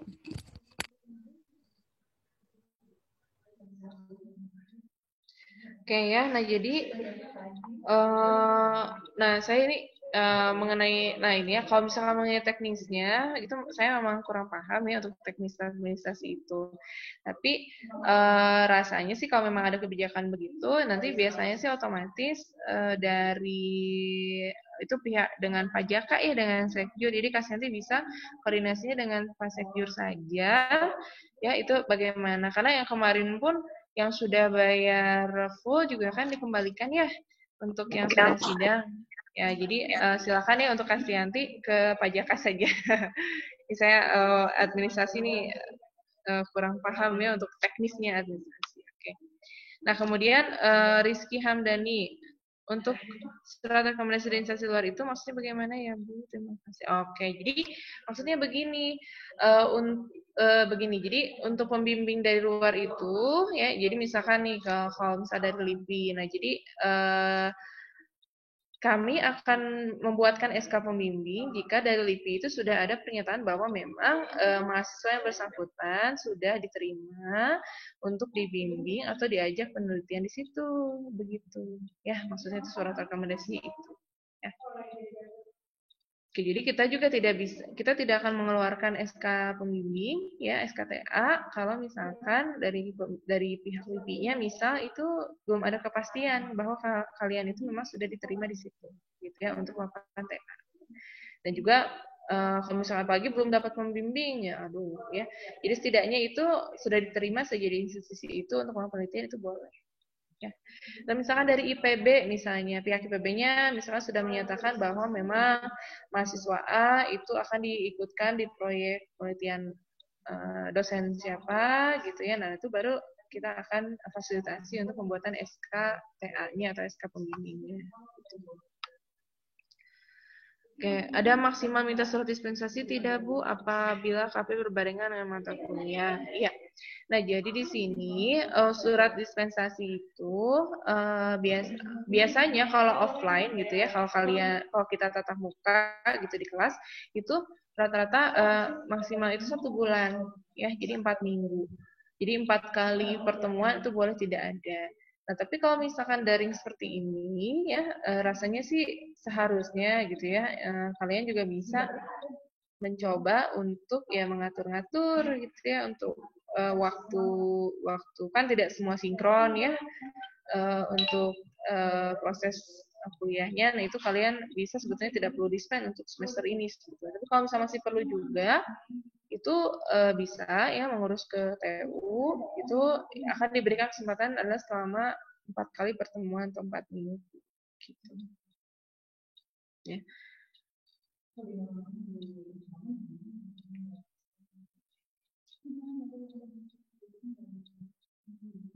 Oke, Vika.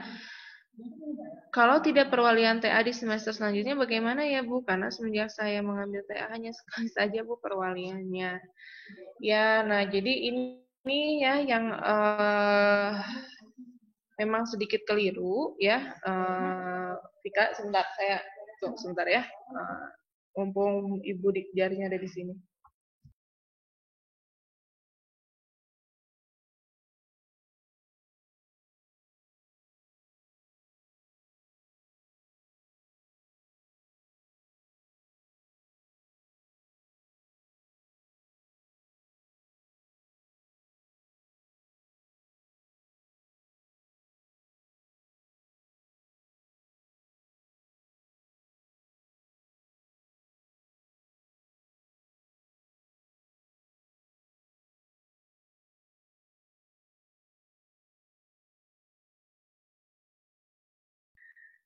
Kayak Vika. Nah, jadi ini Jadi Vika, ya kalau misalnya untuk perwalian TA itu harus dilakukan tiap semester. Nah, jadi kalau misalkan taruhlah misalkan di semester sudah beberapa kali semester tidak mengambil TA, nah nanti pada saat sidang itu nanti akan mentok ya. Jadi di semester itu tetap harus mengambil TA ya. Jadi SKS-nya itu harus ada karena nanti tidak akan muncul ya di transkrip juga untuk mata kuliah TA sidang itu gitu ya. Nah, jadi nah ini harus diperhatikan. Jadi pada saat nanti pun kalian kalau misalkan mau misal gitu ya, mau cuti ya itu juga diperhatikan pada saat nanti kalian akan memulai lagi kuliah. Jadi untuk TA itu diambil per tiap semester gitu ya. Nah, jadi Vika itu silahkan ya untuk berkonsultasi dengan dosen walinya ya mengenai TA ini ya. Jadi idealnya itu ya bukan idealnya tapi memang SKS TA itu akan terus diambil sampai kalian sidang. Jadi kalau misalkan semester depan masih belum bisa sidang, semester ini masih belum bisa sidang, maka semester depan itu kalaupun misalkan sidangnya itu kemungkinan akan berlangsung di semester depan gitu ya, maka tetap mengambil SKS TA lagi. Ya.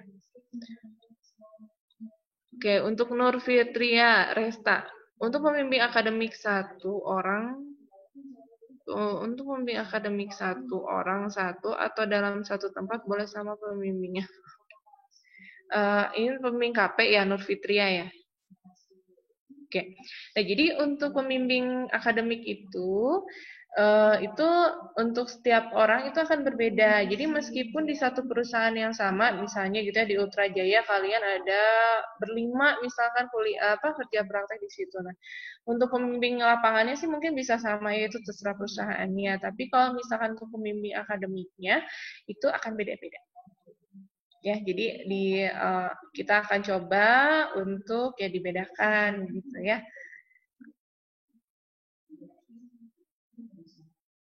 Tapi kalaupun misalkan memang terbatas dosen yang mau membimbingnya, kemudian ternyata sama juga kebetulan gitu kalian mendapatkan dosen pembimbingnya sama, tempat kerja praktiknya sama, ya sama saja gitu ya, tidak apa-apa, tidak kemudian menjadi tidak boleh ya. Tapi diusahakan itu dosen pembimbing akademiknya itu berbeda. Untuk dispensasi Paulina, untuk dispensasi KP selama kuliah itu bagaimana cara mengurusnya ya Bu? Terima kasih banyak. Dispensasi KP apa ini? Sebentar.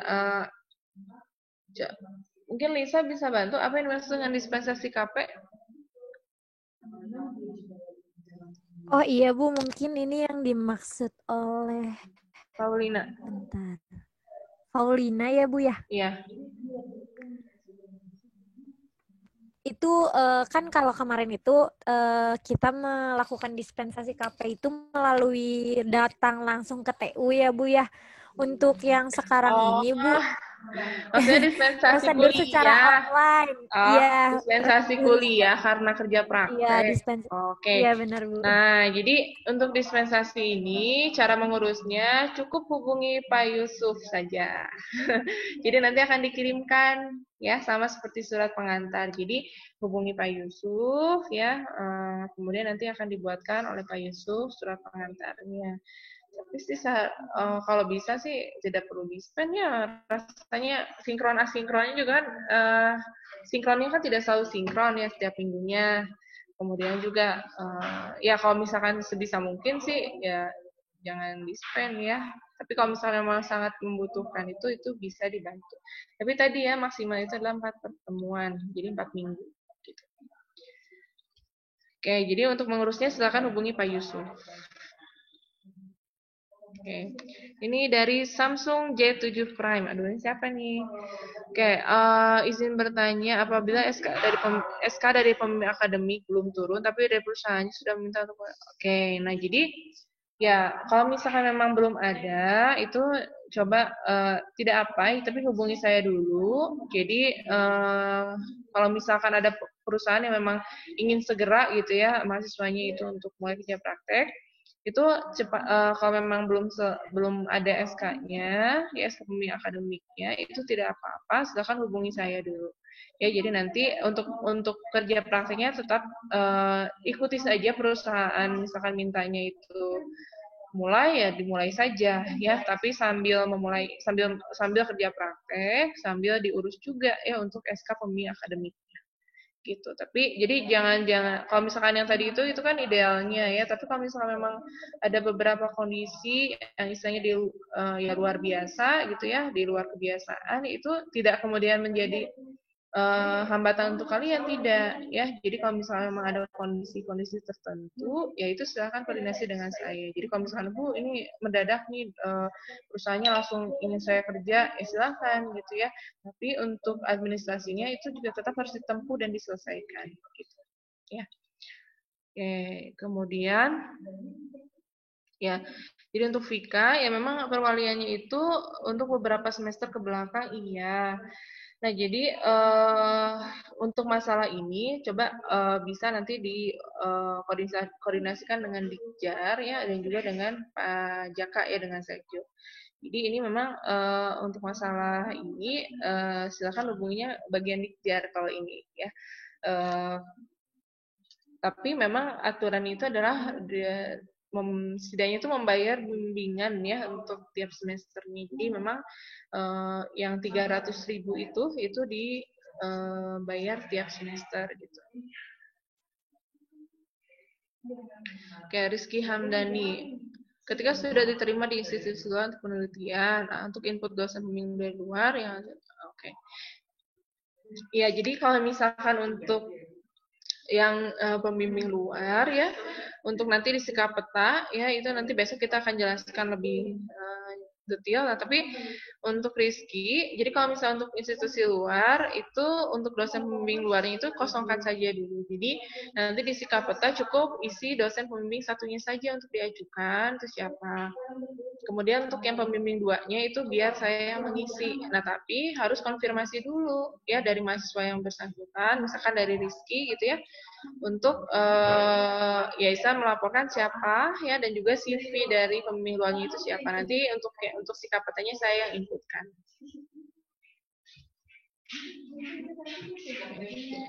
Oke, Meita. Untuk KPD instansi pemerintah berupa balai penelitian tanaman dan sayuran, apakah diperbolehkan? Oke. Nah, silakan dilihat dulu ya di Balai Penelitian Tanaman dan Sayuran itu kegiatan di sana adanya apa saja gitu ya. Kan biasanya ada unit-unit tertentu. Misalkan nih mereka punya badan usaha untuk pengolahan pasca panennya, atau misalkan ada juga untuk misalkan apa namanya? Untuk misalnya untuk analisis, gitu ya, analisis mengenai kualitas dari buah-buahannya, ya, kemudian atau dari sayurannya. Nah, itu silakan dicari informasinya terlebih dahulu. Nanti kita akan lihat ya, gitu, lihat ada tidak, gitu ya, unit tertentu di balai buah dan sayur itu, tanaman dan sayuran itu, gitu ya, apakah ada yang relevan atau tidak dengan kita. Jadi sebetulnya kita juga kan punya mata kuliah pasca panen ya. Nah, tapi dilihat dulu di balai itu ada tidak gitu bagian untuk pengolahan itu. Karena biasanya di Balai Penelitian Tanaman dan Sayuran itu kan ada yang sebagian hanya untuk memang tujuannya adalah pembibitan gitu ya, untuk pengembangan benih-benih yang unggul dan sebagainya. Nah, itu kan di luar dari ruang lingkup kita. Tapi kalau misalkan mereka punya unit tersendiri untuk misalkan ya, untuk misalkan seperti bahan segar gitu ya, bahan pangan segar, nah itu mungkin kita masih bisa untuk kerja praktek di situ. Gitu. Ya. Jadi silakan dicari dulu informasinya ya, Meita.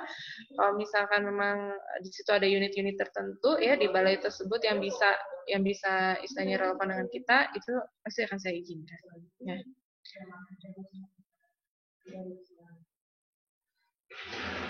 Oke. Nah, ya jadi Vika, apakah pembayaran 300.000 itu saya tetap membayar Bu di setiap semesternya, namun tidak perwalian, tetap muka pada dosen wali. Sebentar. Oke. Nah, jadi begini ya. Pada saat kalian pertama kali mengontrak TA gitu ya, itu sebetulnya sudah ada slot ya. Jadi sudah ada kewajiban untuk mahasiswa membayar uang bimbingan per semesternya.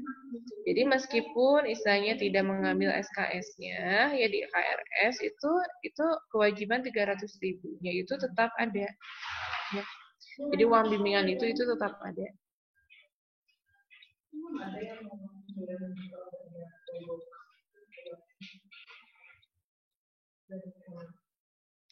Oke, Rizka.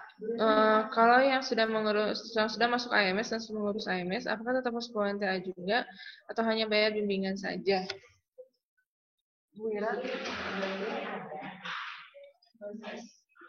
AMS. Ya, jadi untuk AMS itu akan ada pertemuan khusus ya untuk AMS. Khusus AMS ya.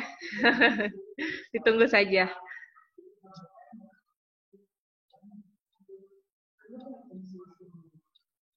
Oke.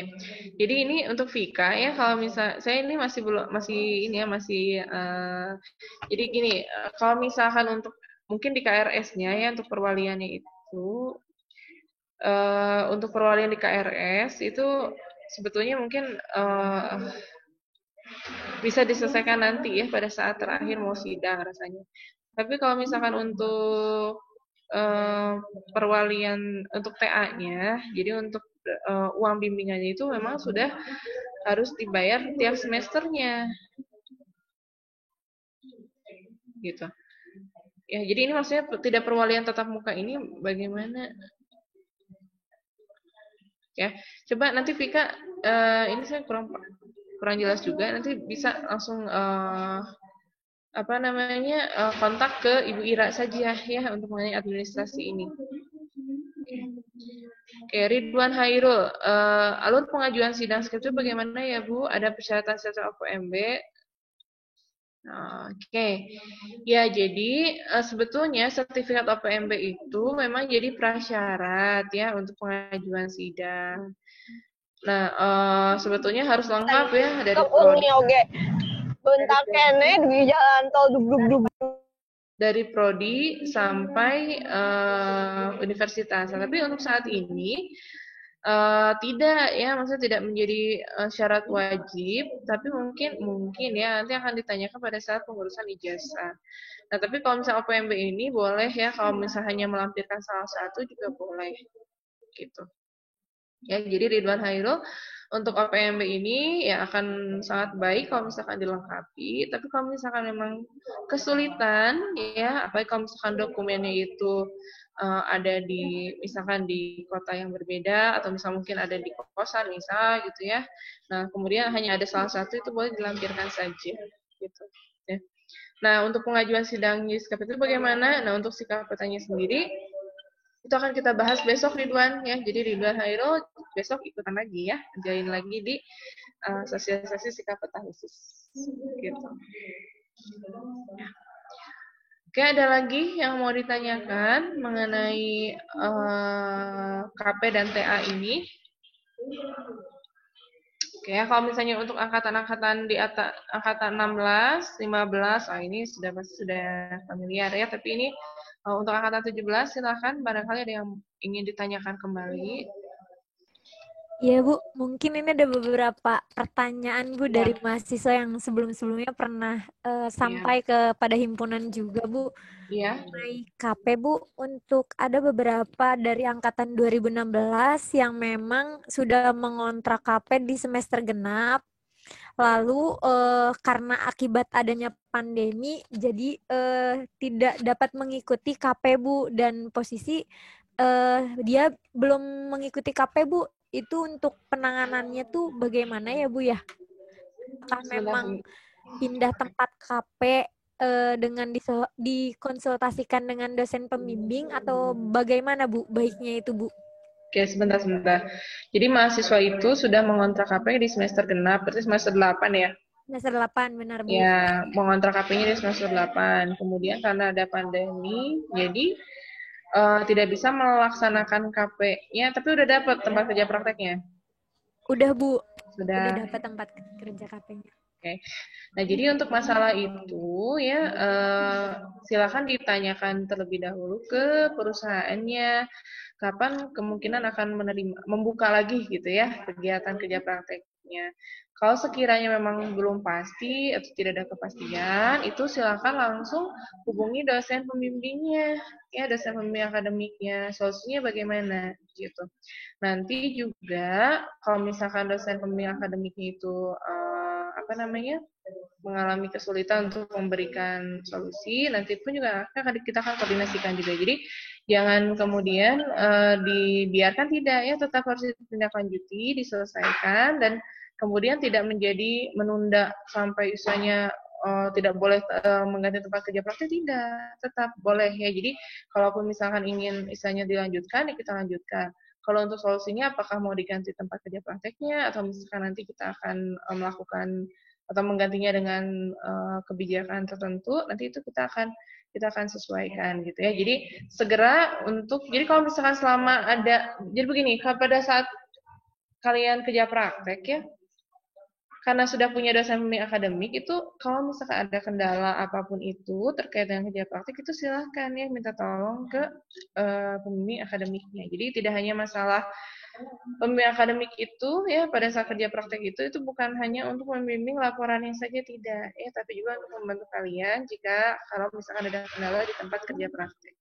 Ya, jadi untuk temannya yang tadi yang ada kendala itu silakan cepat ditindaklanjuti ya, karena nanti kan akan mempengaruhi ke TA-nya juga, jadi nanti mundur lagi gitu ya. Ya Bu, baik, terima kasih Bu. Sama ada pertanyaan baru lagi Bu. Iya. Untuk yang tadi itu untuk TA itu kan bisa ambil dari lembaga dari luar ya Bu. Nah itu ada beberapa pertanyaan Bu. Untuk di lembaga tersebutnya itu ada kuotanya nggak Bu? Dari mahasiswa itu harus berapa? Oke. Nah, jadi kalau misalkan untuk lembaga, untuk misalnya seperti di LIPI misalnya, nah itu kan LIPI sendiri sudah punya kuotanya tersendiri ya untuk LIPI-nya. Kemudian LIPI juga punya kualifikasi tersendiri, mahasiswa mana saja yang bisa diikut serta gitu ya penelitian di sana. Ya. Nah, tapi untuk dari kita dari Prodi TP ini sebetulnya untuk kuota itu khususnya untuk semester ini itu memang istilahnya tidak kita batasi berapa, tapi untuk pengajuannya itu kita batasi waktunya gitu. Jadi untuk semester depan misalnya ya, jadi pada saat baru misalkan ada yang baru mengontrak TA-nya itu di semester depan ya, semester berapa 9 misalnya gitu ya, karena semester 8 kan sudah ya angkatan 16. Nah, misalkan ada yang telat di semester 9 atau misalkan di semester genap nanti itu nanti akan ada batas waktunya gitu, akan ada batas waktunya kapan boleh mengajukan penelitian dengan pembimbing luar. Nah, jadi setelah melewati batas waktu itu sudah tidak diperbolehkan lagi gitu. Jadi kalau untuk kuotanya, untuk jumlah mahasiswanya itu untuk saat ini sih belum dibatasi ya, tapi juga nanti ada mereka punya kuotanya itu sendiri. Jadi memang tidak ada. Jadi kalau misalnya untuk kerjasama itu boleh saja dengan beberapa institusi. Baik Bu, terima kasih Bu. Nah, untuk Rizky Hamdani, kalau untuk penelitian TA di BPOM bisa dilakukan di sana tidak, Bu? Oke. Ini maksudnya penelitian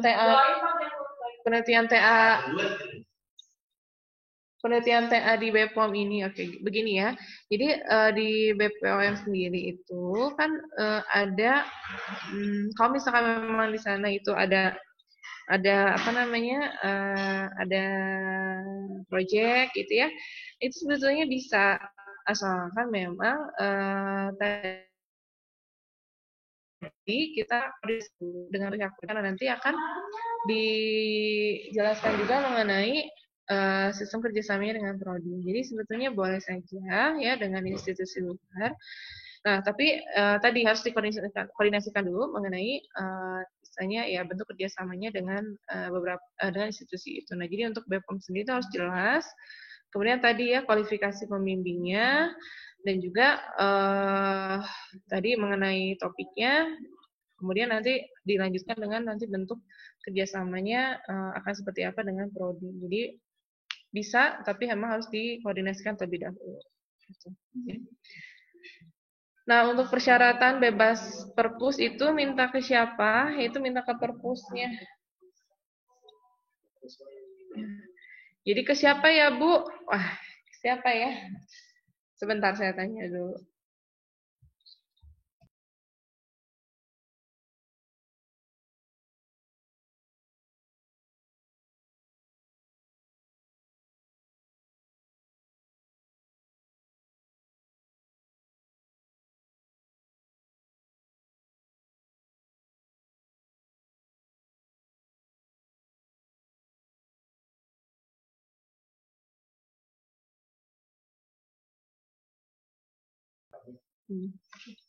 Nah, jadi kalau untuk bebas perpus itu ya sebetulnya kalau untuk persyaratan sidang itu bebas perpus itu boleh nanti pada saat akan mengajukan ijazah saja. Jadi kalau untuk mengajukan sidang itu tidak apa-apa kalau bebas perpusnya belum selesai. Tapi kalau bebas lab itu wajib. Untuk sekarang ya, untuk masa online ini untuk bebas perpus itu nanti pada saat mengurus mengurus ijazah gitu syaratnya. Jadi ditunda saja. Ya, jadi boleh nanti pada saat mengurus ijazah. Jadi kalau misalkan belum ada bebas perpus itu masih boleh mengajukan sidang asalkan bebas labnya sudah selesai gitu. Ya. Untuk kesiapannya silahkan dicari informasinya ya. Terusnya harus langsung ke perpusnya ya. Oke. Oke, untuk Panji Saiful, saya sudah membuat surat pengantar KP, namun belum sama perusahaannya dan ada miskomunikasi dan sensibilitas perusahaan terkait pangan merupakan. Untuk Samuel bisa dibuat lagi. Oke. Ya, untuk surat pengantarnya boleh ya dibuat lagi, diajukan lagi ya.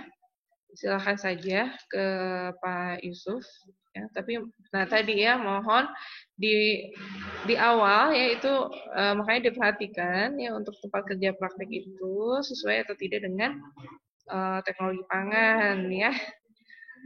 Oke. Baik, ada lagi yang mau ditanyakan? Silakan.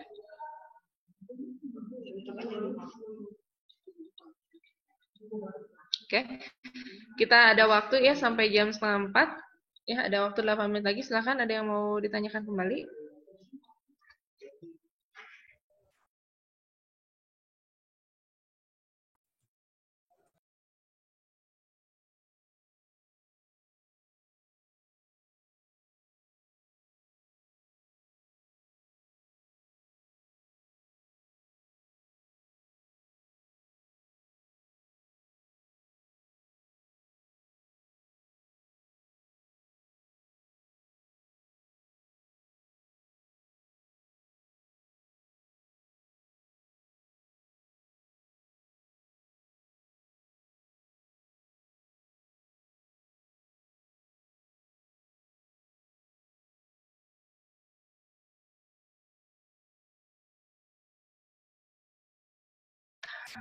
Oke, tidak ada lagi ini. Oke ya. Nah, jadi kalau misalkan memang sudah tidak ada lagi ya, kalaupun misalkan nanti misalkan dia masih ada pertanyaan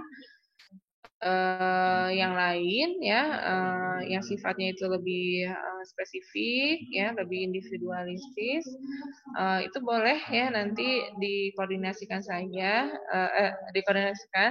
ke saya ya, bisa lewat nomor WhatsApp saya ataupun lewat email juga boleh Ya, ataupun misalkan lewat ada satu lagi ya, sebetulnya saya ingin coba juga pakai Telegram ya untuk tanya-tanya biar WhatsApp saya nggak terlalu penuh. Oke, jadi boleh ya untuk beberapa apa namanya sosial media ya. Jadi itu saya buka lewat email tadi, email KPTA tadi boleh, lewat WhatsApp saya boleh, kemudian lewat Telegram juga boleh ya.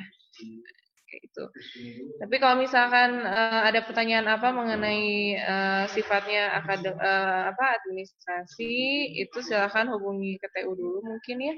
Atau misalkan kalian baca-baca dulu panduan yang ada di misalkan tadi penggunaan sikap peta, kemudian juga di situ atau misalnya di sikap peta juga itu ada panduan-panduan mengenai KPTA. Nah, di situ saja dibaca dulu. Nanti kalau misalnya sudah mentok baru saya ya. Tapi satu hal yang ingin saya ingin saya ingatkan ke kalian itu adalah enrollment untuk khususnya angkatan 17 ya. Jadi yang sudah ambil KP itu coba dilihat itu seminar sidangnya itu sudah masuk tidak ke course-nya masing-masing. Ya. Oke, baik. Ada lagi mungkin dari Lisa atau dari Hasna dari mahasiswa? Dari himpunan ini? Kalau dari himpunan sendiri cukup Bu. Sebelumnya terima kasih banyak juga Bu sudah menyempatkan untuk mengadakan acara sosialisasi ini. Mungkin nanti untuk Kakang Tetehnya yang tidak bisa hadir hari ini atau tadi terlewat, nanti akan di-upload rekamannya di YouTube HMTP Bu. Ya. Oke, jadi ya terima kasih ya untuk mahasiswa yang sudah hadir pada hari ini. Kemudian terima kasih ya dari pihak himpunan juga sudah membantu. Untuk informasi yang hari ini juga tadi ada mengenai materinya itu mungkin bisa di-share ya oleh pihak himpunan. Kemudian juga nanti untuk ya apa namanya tadi ya untuk informasi untuk apa namanya konsultasi yang lebih detailnya itu tadi ya saya bisa lewat WhatsApp, lewat Telegram ataupun lewat email. Ya. Nah, jadi besok kita akan lanjutkan lagi ya dengan apa namanya materinya itu adalah khusus bagaimana kita menggunakan sikap peta. Ya, jadi sikap peta ini adalah sistem ya untuk mempermudah kita melakukan khususnya adalah pengajuan administrasi terkait seminar KP, TA ya, SUP dan juga sidang. Jadi diharapkan sih sebetulnya tidak hanya untuk masa pandemik saja ya. Jadi untuk selanjutnya pun untuk pengajuan administrasi itu kita akan menggunakan tetap sikap peta.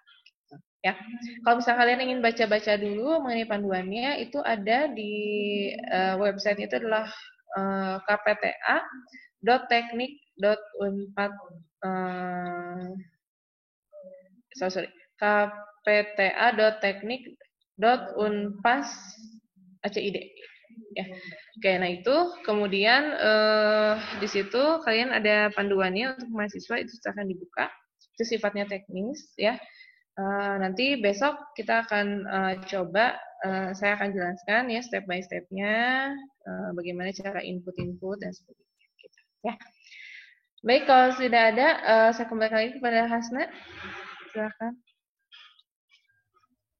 Ya, terima kasih kepada Ibu Yelyanti. Alhamdulillahirabbil alamin, serangkaian acara sosialisasi KP dan TA pada hari ini telah selesai dilaksanakan. Semoga banyak manfaat yang dapat kita ambil. Terima kasih kepada Ibu Yelyanti selaku pemateri atas materi yang telah disampaikan. Dan terima kasih kepada Akang Teteh angkatan 2013 sampai dengan 2017 yang telah mengikuti acara ini. Sebelum saya akhiri, diingatkan kembali bahwa besok akan dilaksanakan kegiatan sosialisasi dengan materi pembahasan mengenai sikap peta. Diharap kepada Akang Teteh untuk mengikuti.